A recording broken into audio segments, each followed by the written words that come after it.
We're going to be recording this to the cloud. Everything that we say will be on here because this recording will be available later. In the bottom left corner, you have a mute button. If you have a lot of noise, we might mute you. Otherwise, you can mute yourself and you can stop and start your camera. It is now 9:02. Ms. Patricia, would you like to get us started? Yes, I can. A pleasant good afternoon to everyone. Welcome to our first webinar session. Lois and I will be conducting this session for you. And we are excited to begin this session.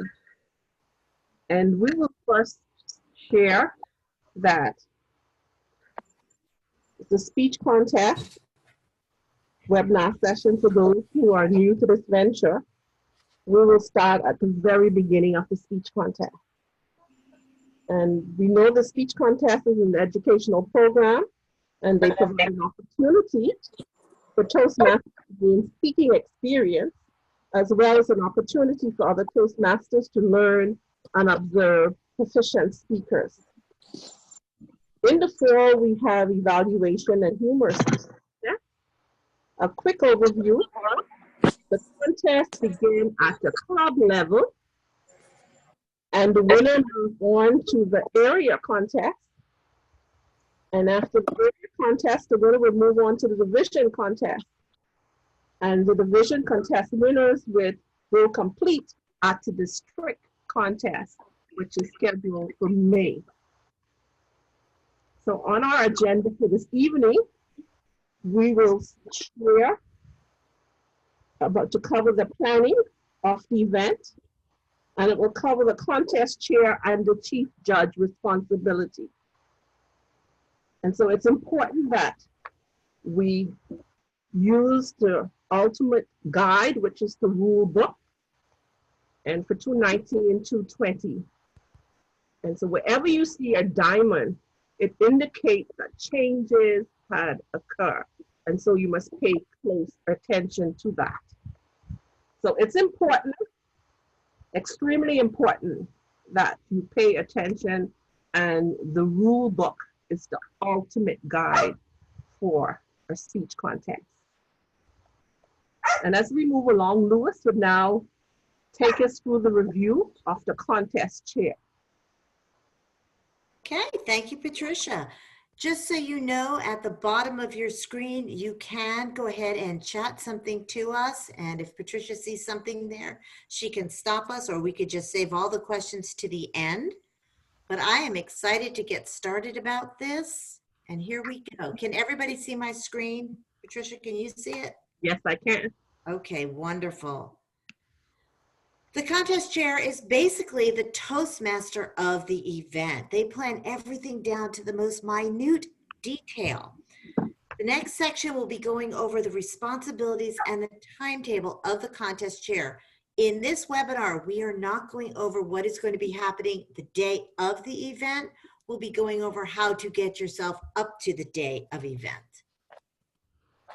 6 weeks in advance, if possible, determine the main players in your contest. That is mainly your contest chair, your contest master, and your chief judge. The farther in advance that you get your functionaries, the more comfortable you're going to feel. But these are the main people that you really want to bring in on this.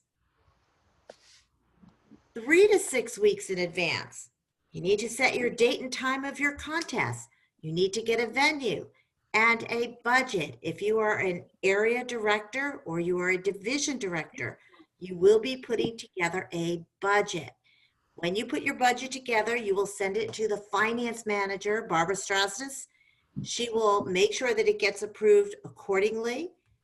And at the end of the contest, now this is not for the Bahamas because they're going to handle it a little different.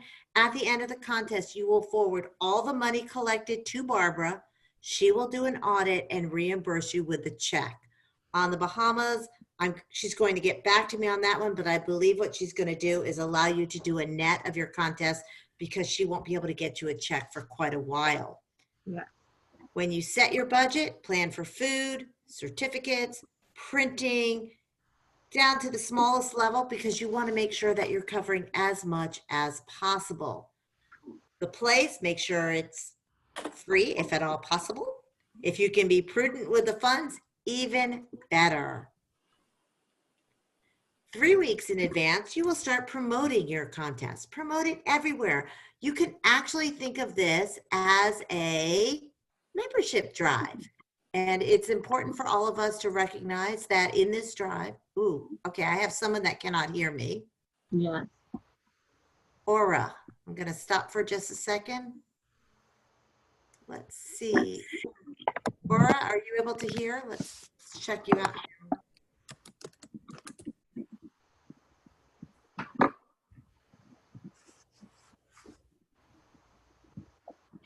I'm going to let her get back, and I think we have a couple of techies on here that might help her out, but I'm going to keep going. Promote, promote, promote. Consider this a membership drive. It can really be beneficial. If you use the standard Toastmasters International forms, like what I'm showing here, then you don't need to necessarily get it approved. Though I would suggest you have someone look this over because you might have misspelled something or had the wrong date or time, and it's always nice to have a second set of eyes. If you choose to have your own form and create your own flyers, you must have it approved by Toastmasters International Branding. And that can take a few days. So make sure if that's what you're going to do, you're thinking about it far enough in advance. 2 weeks in advance, let's start thinking about eligibility. If they're eligible, put a ring on it. How do you determine eligibility? Well, the member must be paid. They must be in good standing. The club must be in good standing. All the dues and membership at Toastmaster International must be current. There are some eligibility rules. I would recommend you look at page 6 of the rule book. I didn't want to go through every single detail, but I will show you a nice way you can check for eligibility. On Toastmasters.org, underneath Leadership Central, there is a section, which I got to tell you, I really don't pay much attention to, but there it is. It's called the Eligibility Assistant. And what you do is you put the member ID in of the contestant, their last name, and you click search. And down below, it will tell you what clubs they belong to and whether or not they're current with their dues and if the club is current with the dues. So that will make sure that you have everything that you need. 2 weeks in advance. Now think about it this way. If you're nervous as the contest chair, imagine how the contestants are feeling. They're wondering, how do I do this? What's going to happen? And we want to make sure that they understand everything that's going on. Let's try and minimize their trepidation, so to speak. Maybe have a conference call a couple of weeks in advance. There are some forms that they need to fill out. Send them the rule book, just like you got it today, or you will have it available to you. Send them the rule book, and they have a couple of forms they need to fill out. They need to fill out the contestant profile, form 1189, and the speaker certification of eligibility, 1183. Both of those forms, you want to tell them, get it back to me in about a week. Or I'm sorry, 1 week before the contest. And that way, if they haven't gotten it to you, you can call them, you can email them, get in touch with them. It gives you some time to chase them down, and it's one less thing they have to worry about at the contest and you have to worry about at the contest. Trying to make life a little bit easier by doing things in advance. 2 to 3 weeks in advance, start confirming. Make sure your chief judge has all their judges. You have to have 2 timers, one who's working the lights and another one who has the stopwatch and recording the time. 2 to 3 counters, the ballot counters, the secret test speaker. Only 1 per evaluation contest. Let's talk about judges. If you are at the club level, they want you to have 5 judges, but if you can't have 5, do what is feasible. 3 is the minimum. At the area contest, and here's where it gets a little tricky, you have to have an equal number of voting judges from each club with a minimum of 5. So if you are an area director with four clubs in your area, that's only 4 judges. You have to get a 5th judge. If you get a 5th judge from Club A within your area, then you must go up to 8 judges because you have to have the same number from each club. That is the ruling from Toastmaster International. More realistically, I think most people are looking outside to get that 5th judge. At the division contest, 7 judges. You have a tie-breaking judge, which is not included in your judge count, and that's very secretive. The only person that knows that tie-breaking judge is the chief judge. Now we're at 1 to 2 weeks in advance. You have a lot of things that you just want to tighten up. Basically, this is the confirmation again. Are all your functionaries going to be available? Everybody knows what you're doing. You have the food secure, the location. I would make sure that you check in with the location one last time. You don't want any surprises. Equipment, things like timing lights, microphones, podium, stopwatches, any supplies that you need. And we do have a checklist that we are going to be putting on the website and we'll talk about at the end. So it tells you all the forms that you need and all the supplies. Lastly, this is your time to print your participation and functionary certificates. Try not to wait to the very last minute. It's important for you to note if a contestant wants to bring their own props during that 1 minute of silence, they can set up their prop and take down their prop. No one else handles their props. They are responsible for it. Microphones must be made available for those that want it, and they have to be able to practice with it. This is where we obtain, make sure you have that contest profile 1189 and eligibility 1183. And this is the time that you want to start printing any necessary forms, which are also on our checklist. We're getting down to the wire of the contest chair. Everything should start heating up. You know all the names of your contestants, your functionaries. The judges don't get listed. Here's a sample of the program. Once again, this will be included on our website. So you could do what I call R&D, rip off and duplicate. No reason for you to have to do this from scratch. It's available to you. Use the templates. I would not print until the very last minute because you might have some changes. There are some rules on how you do your program. Do not include the club name or education level of the contestants. For instance, if you have a contestant that's a DTM, all you have on there is the contestant's name. And of course, you have it in alphabetical order. Do not include the name of the test speaker, but you do include the division and the district contest information, as you can see over here. Here is the inside of the program. It's a timetable so everybody knows when everything is happening. There's where you're going to have your evaluation and your speech contest, alphabetical order. And be sure to say thank you to any of your sponsors or anyone that donated something significant. Maybe you have a printer, a location, someone donated raffle prizes. Be sure to say thank you. This is a great place to do it. Lastly, 1 week in advance, make that last minute conference call if you think you need it. If you don't, you're good. Create your script. We will have sample scripts available to you. Tweak them until you have exactly what you want.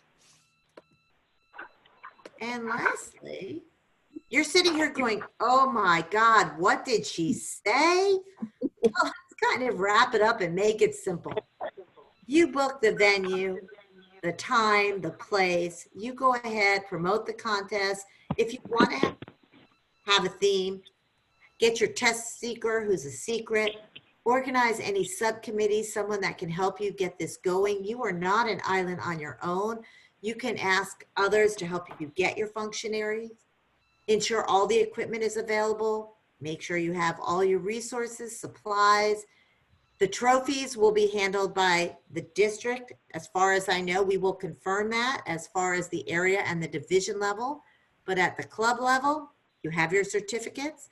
Be sure you have your judges, timers, ballot counters, and you have determined your contestant eligibility at the last couple of days. If your contest is on October 2nd or 3rd, and you confirmed that the person is still good as of September 25th, you might want to check one last time to make sure that they are still eligible because you've crossed that time frame.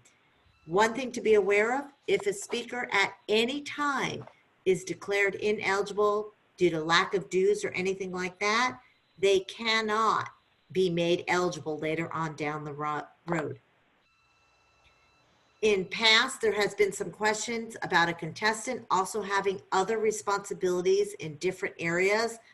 We recommend, Patricia and I, that you do not try and use a contestant as a functionary, because this individual, even though they might not have any influence on the contest, perception is reality. Imagine if you had a contestant who was the timer and making faces during that time, even though they didn't mean to, like they're trying to figure out what the speaker's saying. It might throw the speaker off if they know that's a contestant. Please try and find people other than contestants to be your functionaries, your contest master, and especially your judges. They cannot be judges at all. That pretty much wraps up my responsibilities as the contest chair. And we are now going to move into the chief judge. Patricia, it's all yours. Thank you, Lois. The chief judge. You are the spine of integrity. You're responsible to obtain the judges, including the super secret tie judge. You are the second most powerful individual of the contest. In addition, you collaborate with the contest chair to ensure that the counters and the timers are available to help. You have the most important role of the event. You are the chief judge. You have to select judges. You can collaborate with the contest chair, but you have to ensure that the eligibility of the judges and that they are the right person. A judge's purpose is to select the speaker who was given the best speech of the day or night. That's what judges do. The judge is not to evaluate.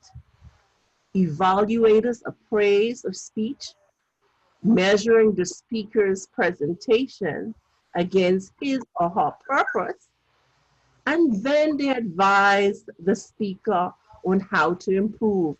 That is not the role of a judge. The judge's decisions are confidential. The judges are not to explain the decision to the contestants or tell the contestants how they can improve. To do this is a distraction from the judge. Of course, the judge must appropriately conduct themselves and make the best decision. What are the characteristics of a good judge? Wow. I call it AFTK. They must be accurate. A good judge commits to making correct decisions. They complete the judging form correctly. They must be fair.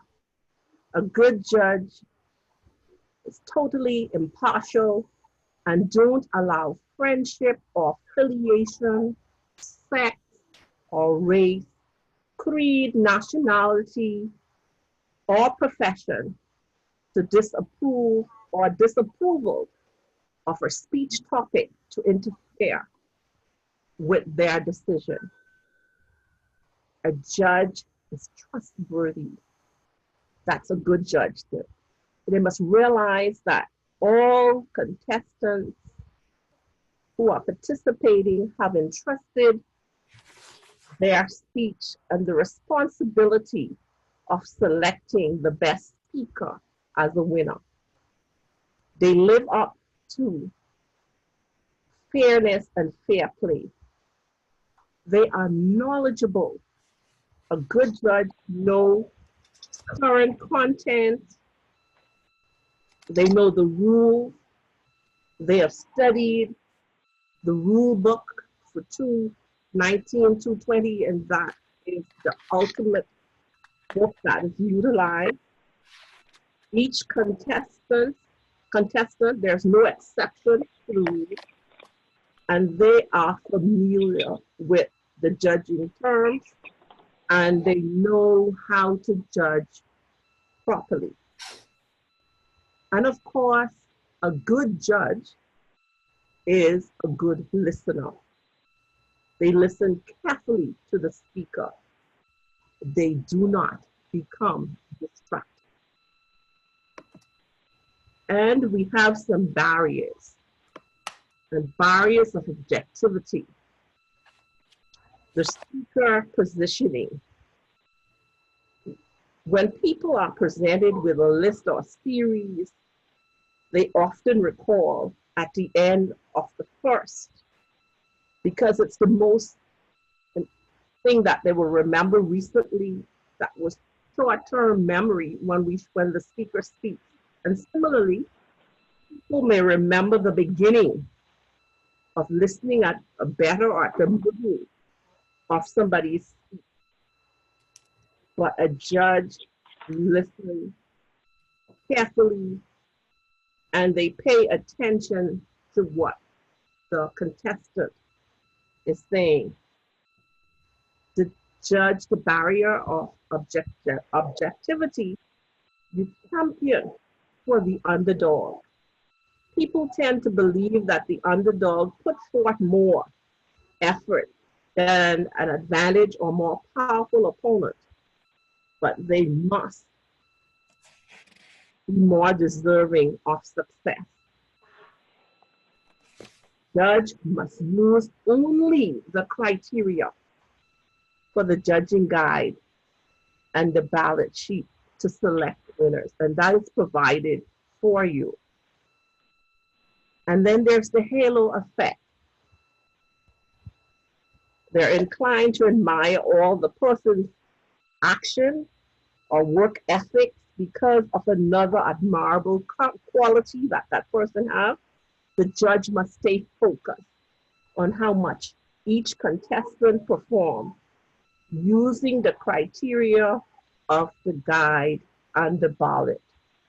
For example, if a contestant happens to be reserved, there's a tendency to disapprove of all the person's attention and how they act or how they're performing because of unrelated, unworthy quality of action. Resist downgrading a score in one area because you're unhappy of how the contestants perform in another area. Sometimes you're seeing a speaker maybe for the second time around, and it's common. And we know that. We're seeing this person in a contest before, and we do it. But a judge will not do that. A judge must remember not to compare an individual's current performance or delivery to a previous presentation. That's not your responsibility. Your responsibility as a judge is to judge that particular contest, that contestant, for preparing and on the stage at that particular moment. There's a behavior and sometimes a customs that we do not relate directly to the judging standard. Prejudge, we sometimes prejudge, and then we have personal preferences. Judges is subject to process and try to make objective decisions. And so as a judge, this asks me totally objective. Use the panel that restrict you, use the guide, and stay away from biasness.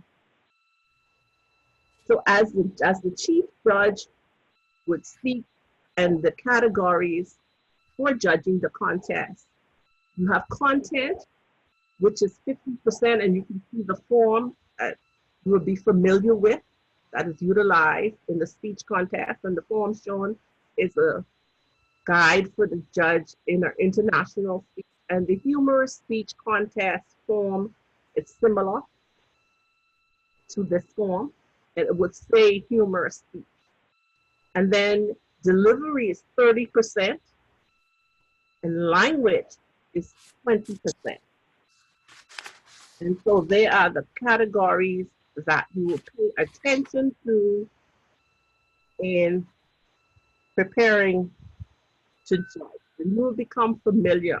My advice, and I strongly advise that if you're not familiar with this form, that you will see it, we'll provide it in the toolkit, and that you become familiar with the categories in which you are responsible. And when the chief judge selects judges, that they are aware and that they are prepared to judge. And so the judging categories, you have the speech development, the speech was clearly defined, did it have opening, did it have a body and a conclusion, where was the speaker's idea presented in a way that is easily followed, logically? Did the speaker use effective transition while moving from one concept to the next? Was the speech clearly presented? The effectiveness of the speech, the audience reaction, and we can go on as we look at the speaker. And then there's the delivery, the 30% of the speech. How was the content presented? Areas to consider with the physical appearance, the body language, speaking area, the voice modulation, the flexibility, the volume, how emotions were shown, and grammar is also a part, utilizing and the skill of presenting your speech. Does the word choice fit the speech, the audience, and the occasion? Does the word choice promote the understanding and the message of which the speaker intended? The correctness of use of grammar and pronunciation, and the word selection. Does the language reflect the study and the preparation? Effective choice of word, and they're all categorized under the delivery. And so at the end, the language, when you would have summed it all up, you would have given a fair analysis of the speech, and you would have judged the speech fairly. And then at the end, the chief judge is responsible for completing the ballot, and that you understand as a judge that when you sign the names, there can't be two first place. And then in terms of selecting and writing at the bottom, the way the speech first, second, and third, it all depends on the number of persons within the contest. And your chief judge would explain that to the judges And so we will go 3 to 6 weeks in advance. The chief judge would select the judges, and this will be done sometimes in collaboration with the contest chair. And the chief judge will also ensure that the judge's eligibility form is done. And this can be done in advance because he can send it out or she can send it out. And to ensure that the member is eligible, you can go on to Club Central and you can check the eligibility of the person that you select to be a judge, that they're in good standing, that their dues are paid, and that they're current with the world headquarters. And that it's important that the judge that you select has completed 6 speeches from the competent communicator, or they would have done level 1 and 2 from Pathways.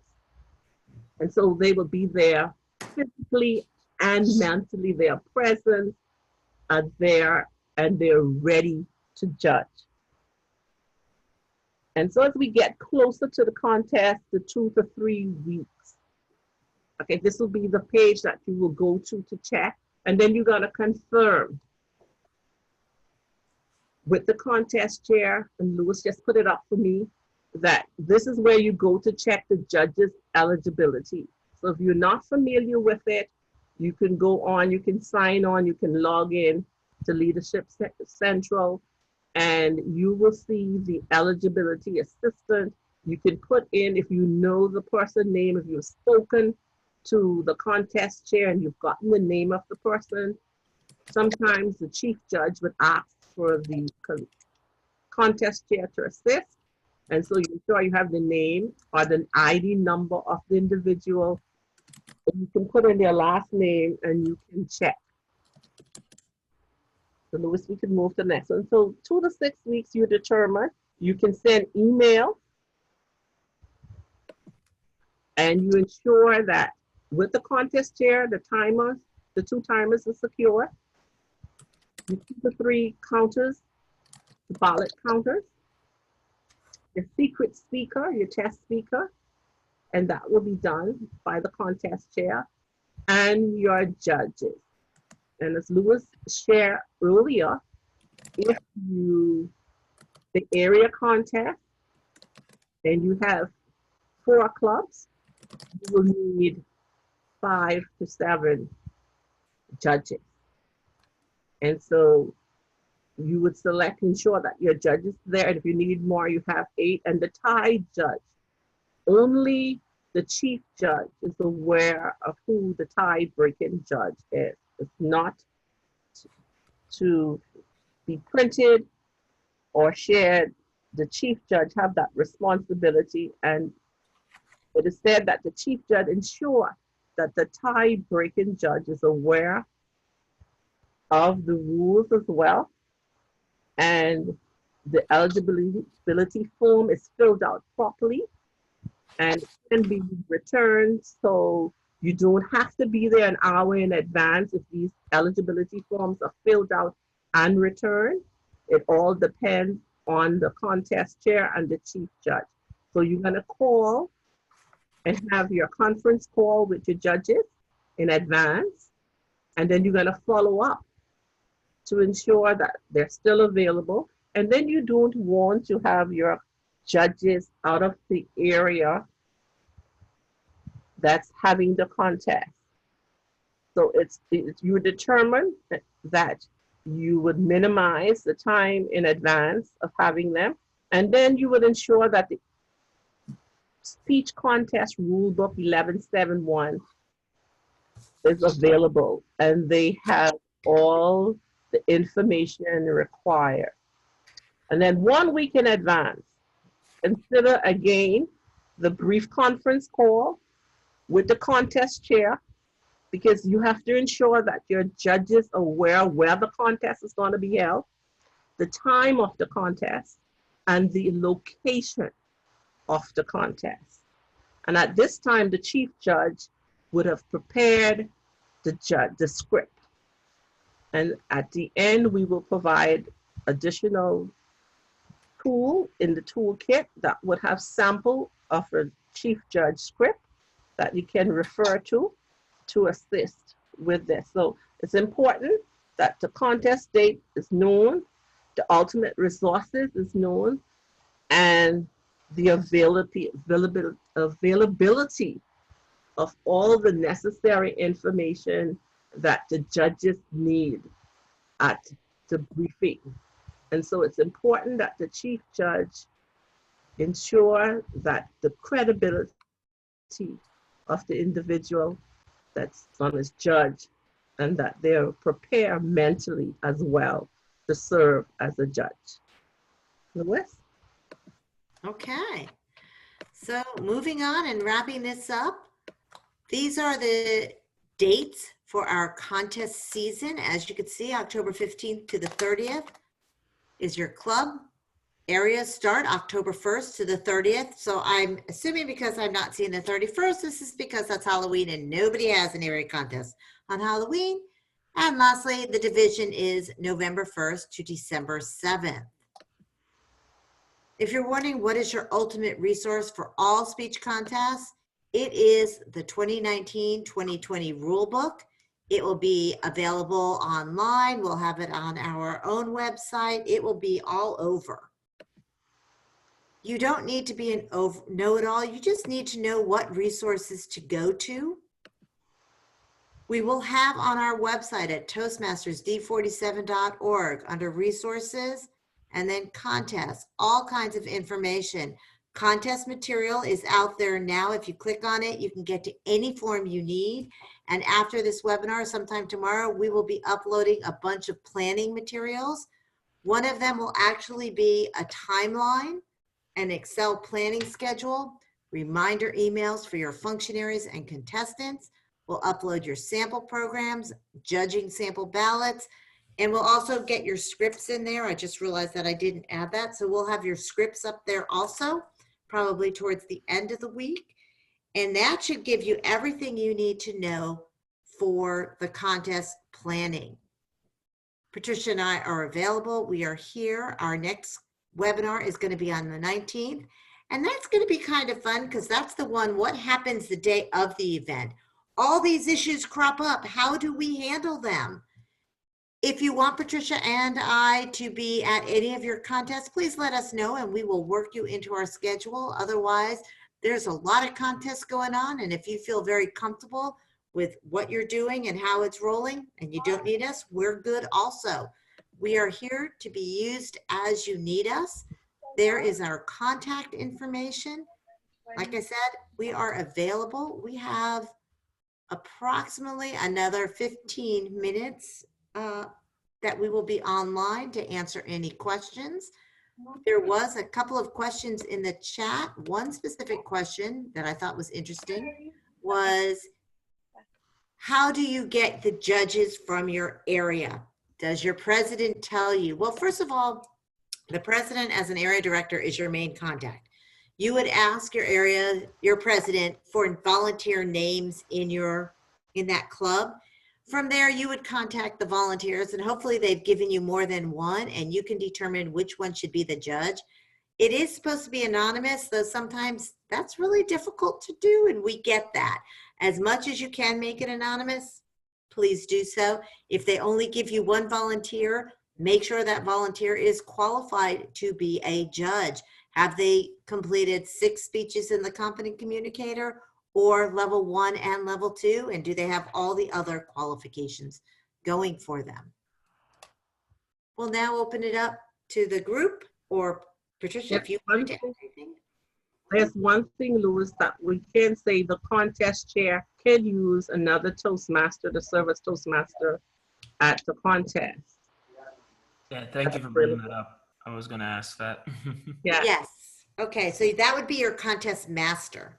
As the contest chair, you still do all the coordination. The contest master gets to come in and be the master of ceremonies, basically. Have fun. Have fun, yes. You get to do all the work, they get to have the fun. Yeah. I don't know, you might want to do both. Okay. Any other questions? Oh, I tend to see at area contests, I always see a raffle going on. Is there a suggestion, a recommendation for raising money? Is that required, or is it a recommendation?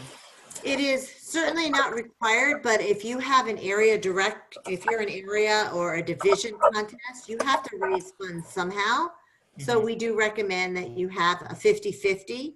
If you tell people, since we're not charging for the contest itself, if you tell them, hey, this is the only way we're raising funds for this fabulous food, which might be donuts, and this marvelous coffee, which might be Maxwell House, and all these fabulous printing documents and such, please, please, please buy your 50-50. Most people will buy a 50-50, and it's enough to cover your contest.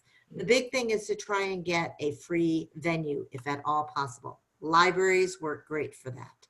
Here in the Bahamas, we have food. You can also have some of your volunteers donate food and bring it in like a potluck. Yes, that's a good idea. Right. All right, what other questions? The Area 21 contest is on the 28th of September, I think. So you got Yes. to watch those dates. They need to also make sure all of their clubs have done their contest by that date then. Right. So it helps to know when the area contest is. Yeah. Okay. And I believe area contests really aren't supposed to start until October. So they They might don't let us club members reschedule them, though. They just There go. you go. No, they don't. No, they don't. Okay, that's good to know. Thank you. Contest chair check dates that the district have any events or other events are going on in particular areas, so that's not so much clashing. I look forward to getting your scripts. I have some very old ones. Okay, well, we will make sure we get those out. Yes. Does anyone know when the Area 25 contest is?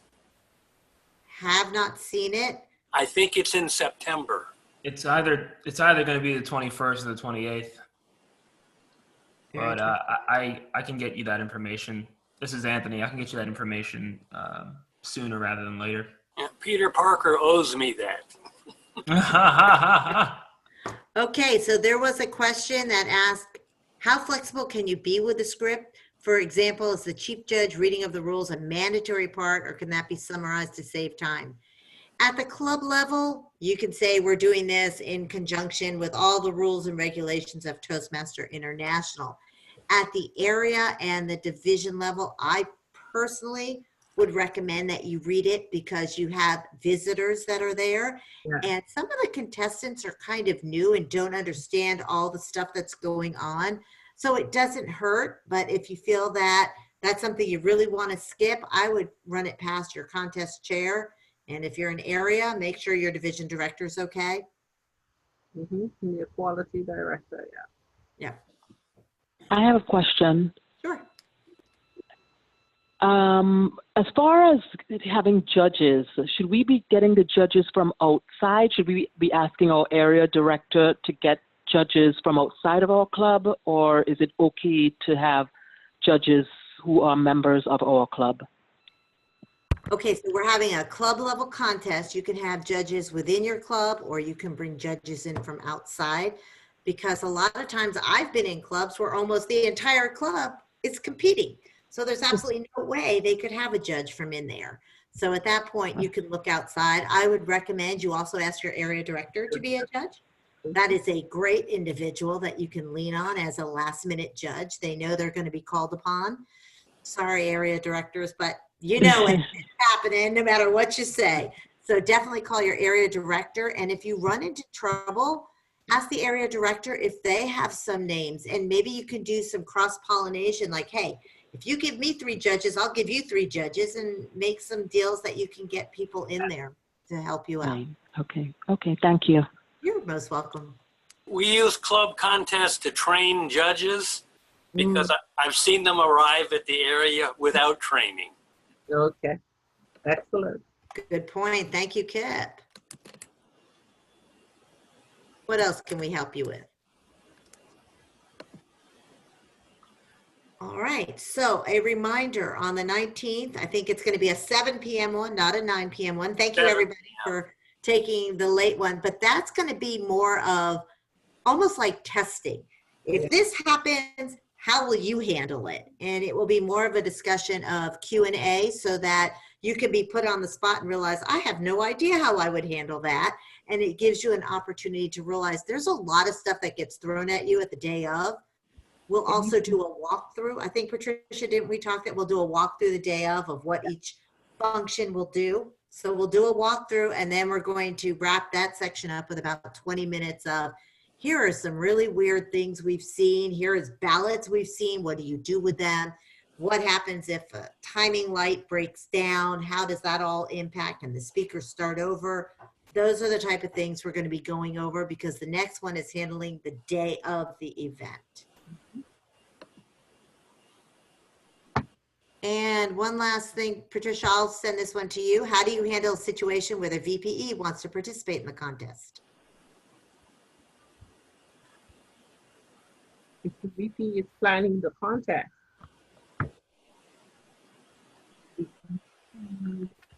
and not at the club level.